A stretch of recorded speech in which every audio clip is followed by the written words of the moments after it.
Au nom du Père, du Fils et du Saint-Esprit. Amen. Grande joie d'être là avec toi pour ce temps de Lex Divina, ce temps favorable de la grâce de Dieu. Demandons l'Esprit Saint pour qu'il vienne vraiment nous conduire et aussi que la Vierge Marie intercède pour nous pour que nous puissions vraiment accueillir profondément la parole de Dieu. Et je te rappelle, c'est très important de faire connaître la Lex Divina à tous tes amis dans tes groupes WhatsApp pour que beaucoup de personnes puissent connaître la parole de Dieu. Et une seule parole peut sauver une âme, une vocation, vraiment peut faire des merveilles dans la vie d'une personne. Alors, nous allons voir en ce 8 juin, mardi 8 juin, nous allons voir maintenant la première lecture. 2 Corinthiens chapitre 1er, chapitre 18 à 22. Aussi vrai que Dieu est fidèle, notre langage avec vous n'est pas oui et non. Car le Fils de Dieu, le Christ Jésus, que nous avons proclamé parmi vous, Sylvain, Timothée et moi, n'a pas été oui et non. Il n'y a eu que oui en lui. Toutes les promesses de Dieu ont en effet leur oui en lui. Aussi bien est-ce par lui que nous disons l'Amen à Dieu pour sa gloire. Et c'est lui qui nous a fermis avec vous dans le Christ et qui nous a donné l'onction, c'est Dieu. Lui qui nous a aussi marqué d'un sceau et a mis dans nos cœurs les arts de l'Esprit. Alors, ici, c'est Saint Paul qui parle, qui dit « Aussi vrai que Dieu est fidèle ». Dieu est fidèle. Première chose, de croire que Dieu, vraiment, il est fidèle. Qu'il est toujours présent, qu'il nous accompagne, qu'il écoute notre prière, qu'il nous soutienne, sa grâce, qu'il nous soutienne sur toute sa grâce. De croire qu'il écoute notre prière toujours, qu'il nous soutient toujours de sa grâce. Toujours. Il est fidèle. Et après, il va dire, notre langage avec vous n'est pas oui et non. C'est sympa que ça veut dire, notre langage n'est pas oui et non. Alors, j'ai dit oui, après j'ai changé, c'est non. Et après, Paul va dire, mais regardez le Fils de Dieu, Jésus-Christ, que nous avons proclamé parmi vous. Il va dire, il n'y a eu que oui en lui. Jésus est l'Amen. Ça veut dire, ainsi soit-il, le oui au Père. Jésus toujours a dit oui au Père. Et dans notre vie, dans chaque circonstance, nous devons dire, Seigneur, même si je ne comprends pas tout, je te dis oui. À toi, Seigneur, je te dis oui. Je ne comprends pas pourquoi cette situation, telle chose qui m'arrive, mais je te dis oui. Ça veut dire, je suis en train de dire, Seigneur, j'accepte ce que tu m'envoies, mais je te fais confiance parce que tu veux faire quelque chose et je dois collaborer avec toi. Et en te disant oui, je sais que mon oui va être source de bénédiction pour les autres. Regardez, le oui de Jésus nous a apporté la grande bénédiction que c'est notre salut, le ciel, la vie éternelle. Le oui de Jésus nous a apporté la lumière, la miséricorde du Père. Mais aussi notre oui, regardez, le oui de Jésus est source de bénédiction pour nous. Mais le oui de chaque chrétien, il est aussi une source de bénédiction pour les autres qui sont autour de lui. Et non pas seulement ceux qui sont autour de moi, mais aussi pour notre monde. Parce que ce que je vis ici en Afrique, et ma vie, je l'offre à Dieu, l'offrande de ma vie, ça veut dire mon oui, est aussi source de bénédiction pour des gens qui sont en Chine, en Europe, en Amérique. Nous ne pouvons pas oublier ça, que notre oui est source de bénédiction pour le monde. Que nous puissions dire oui. Dire oui. Et vous savez, la petite Thérèse, celle que j'aime beaucoup, quand elle a découvert qu'elle avait la tuberculose, qu'elle allait mourir, parce qu'à l'époque, il n'avait pas de traitement, elle a dit, je suis sûre que je suis en train de faire la volonté de Dieu, parce que moi, j'ai jamais voulu mourir jeune. Elle disait ça. Et maintenant, je sais que la volonté de Dieu, c'est que j'aille les rejoindre bientôt. Alors, elle disait, je sais que je suis en train de faire la volonté de Dieu. Alors, je lui dis oui. Regardez, cette jeune sainte, elle a eu cette compréhension de dire, mais faire la volonté de Dieu, c'est aussi d'embrasser, j'embrasse ce qu'elle m'envoie. Avoir cette attitude de foi, que ton oui soit oui, que ton non soit non. Sinon, parfois, on peut dire oui, et après, dire non. Et le jour de notre baptême, nous avons dit oui à Dieu. Et non pas après de dire non à Dieu. Et c'est malheureux quand nous voyons des chrétiens qui abandonnent Dieu, qui abandonnent l'Église. C'est très malheureux. Non pas seulement pour Dieu, parce que c'est une grande douleur dans le cœur de Dieu, notre Père, mais aussi c'est un grand mal pour ceux qui disent non à Dieu. Alors, voilà que Jésus est dit, et c'est lui qui nous a affermis avec vous dans le Christ et qui nous a donné l'onction de Dieu. Voilà, c'est lui qui, par notre oui, il veut nous affermir. Il veut nous affermir. Et en même temps, il nous donne les arts de l'Esprit. Ça veut dire qu'il nous donne les prémices de l'Esprit Saint. Ça veut dire que c'est l'Esprit Saint qui va nous aider, nous soutenir dans notre oui. Maintenant, le psaume d'aujourd'hui, c'est le psaume 19. Le psaume 19, versets 129 à 133 et le verset 135. Alors, merveille que ton témoignage, aussi mon âme le garde. Ta parole, en se découvrant, illumine, et les simples comprennent. J'ouvre large ma bouche et j'aspire, avide de tes commandements. Regarde vers moi, pitié de moi, c'est justice pour les amants de ton nom.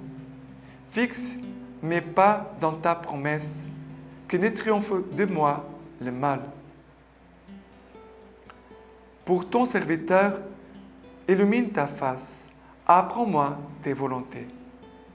Alors, ici, le psalmiste il dit, ton témoignage, ça veut dire ton action, Seigneur, elle est merveilleuse. Merveille que ton témoignage. Aussi, mon âme les garde. Ça veut dire, soutenir notre oui à Dieu, c'est parce que notre oui doit être soutenu. Sinon, il peut s'affaiblir. On peut laisser tomber notre oui. Pour garder notre oui, il faut garder les merveilles de Dieu, garder la parole de Dieu, pour fortifier notre oui. Et après, il va dire, ta parole, se découvrant, illumine, et les simples comprennent. Ça veut dire, ta parole illumine ma vie et me donne la force pour redire à nouveau mon oui. Et après, il va dire, fixe mes pas dans ta promesse, que ne triomphe de moi le mal. C'est-à-dire, fixe mes pas dans ta promesse, dans ta parole. Fixe, ça veut dire affermir mon oui. Jésus a dit oui, je confie mon oui à Jésus pour qu'il soutienne mon oui. Et qu'il soutienne mon oui à Dieu par sa parole, en faisant mémoire de ses promesses, de ses merveilles. Voilà. Ne laissons pas tomber notre oui, mais soyons fidèles. Et maintenant, l'évangile d'aujourd'hui, c'est Matthieu 5, versets 13 à 16. Vous êtes le sel de la terre, mais si le sel vient à s'affadir, avec quoi le salera-t-on? Il n'est plus bon à rien qu'à être jeté dehors et foulé aux pieds par les gens. Vous êtes la lumière du monde. Une ville ne se peut cacher qui est sise au sommet d'un mont. Et l'on n'allume pas une lampe pour la mettre sous les boisseaux, mais bien sur le lampadaire, où elle brille pour tous ceux qui sont dans la maison. Aussi, votre lumière doit-elle briller devant les hommes, afin qu'ils voient vos bonnes œuvres et glorifient votre Père qui est dans les cieux. Alors, ici il va dire, vous êtes le sel de la terre. Mais si le sel vient à s'affadir, avec quoi le salera-t-on? Si le sel perd son goût, il ne sert à rien. Il va dire, il sert seulement à être jeté dehors et foulé aux pieds par les gens. Vous êtes la lumière du monde. Une ville ne peut se cacher qui est assise au sommet d'un mont. Non, vous êtes la lumière. La lumière ne peut pas être cachée. Le sel ne peut pas perdre son goût. Et il dit, la lumière doit être mise au sommet, sous le lampadaire, pour qu'il puisse éclairer toute la maison, qu'il puisse éclairer toute la vie. Regardez, ici, le sel, c'est Jésus-Christ, qui nous conserve, parce que le sel, c'est pour conserver. Le sel, c'est pour conserver en nous la grâce et ne pas permettre au péché d'entrer. Le sel conserve. Ça veut dire quand on met du sel dans mon village d'où je viens, on conserve la viande de cochon dans le sel. Et comme ça, elle dure des mois et des mois et des mois. Elle ne pourrit pas. Ça veut dire que le sel, c'est pour empêcher le mal, le péché d'entrer. La lumière, elle doit être pour... Regardez, le mouvement, c'est pour sortir, pour éclairer, pour illuminer les autres. Et Jésus va dire, vous êtes le sel de la terre, vous êtes la lumière du monde. Vous savez, les chrétiens doivent être là en présence du sel pour empêcher le mal d'y entrer. Où il y a la présence d'un chrétien, il y a comme une protection pour que le péché n'entre pas. Pour les âmes des personnes qui sont autour de nous. Et aussi, de mettre la lumière. Bien sûr que le sel, c'est Jésus-Christ.